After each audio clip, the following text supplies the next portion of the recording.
But when you have all these laws and regulations, that even a person like me, who's not a lawyer, who's just a citizen, obeying the law. And it just seems that these are very basic things, like a variance. You don't build a 10-story building and go, oh, gee, we couldn't put it here? I'm sorry, we didn't do our testing on our soil? And not, you know, I don't know. It's just chicken before the egg.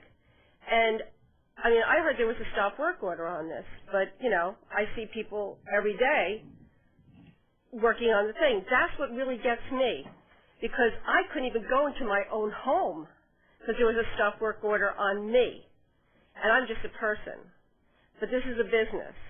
And it's sort of like the emperor's clothes, like when you're standing there on 403 and 9 and everyone sees you. It's like, they can't be doing anything wrong because they're here, and it's a good thing, you know? Answer the question? Because my question is... So my question is, I'm sorry, I didn't know there was, what time, that was about 2 minutes. But my thing is, why was this stop work order allowed to have happened when it was put on? And my second thing is, it's just a real shame when someone obviously is doing something. Shouldn't the town say, here, maybe, welcome, maybe you don't know, but there's laws here, and I think you should do the laws first and then build. Thank you very much. Can you answer the question? Is there a stop work order? Joe? Yes, there is a stop work order. I would refer that to the building department and code enforcement officer. Next, anyone?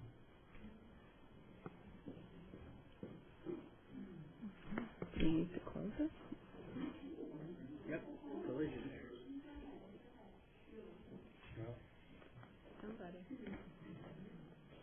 Mike Finnegan, 19 Laws Lane, Garrison. What's the format? May I ask a couple questions? What your concern is, you know. I had some questions, some factual questions, if I may. The gas station use, so far as I know, was discontinued 6 or 7 years ago.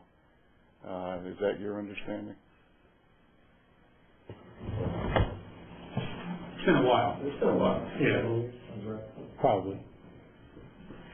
And I don't think it was ever an intention to permanently discontinue that use. No, but it has been discontinued for a period in excess of 2 years. But I don't think there was ever an intention to permanently discontinue that use.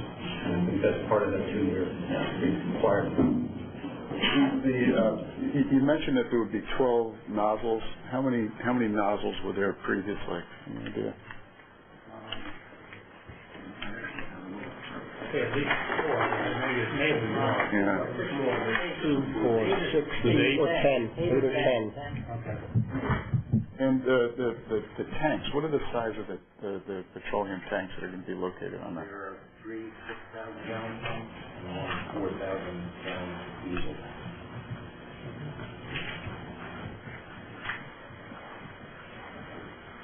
Okay. And what were the size of the tanks that were there previously? Where did somebody else remove them? Or? Yes, 3%. You don't have any of that stuff? I remember that the last person that tried to institute that at the gas station then discovered there was a leak, and in trying to take it all out, take the soil out, I think that drove him into. we believe that information is in the report that you Yeah. have to submit. We're going to submit that report. We don't just know it off the top of our head. No. And the amount of the lot that's now going to be covered with impervious material, is that increased? That's increased, yes. Any idea? Probably 15%. I don't know absolutely. And there's a part of the back of the property which was driven on, compacted, and although there may have been some weeds there, was, from a technical engineering point of view, was probably impervious. The building coverage is increased by 200 square feet from what was there before. I would say the impervious went from probably 70 to 85 or 70 plus to 85. 85%. That's what we're proposing.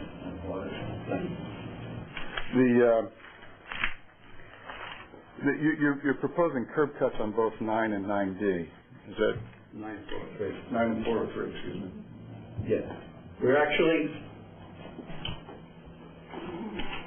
this curb cut is here. It's being slightly relocated. There are 2 curb cuts here, one of which is being closed. There's a curb cut here, which is being rebuilt. So the net, we have 1, 2, 3, 4, 5. When we're finished, we'll have 1, 2, 3.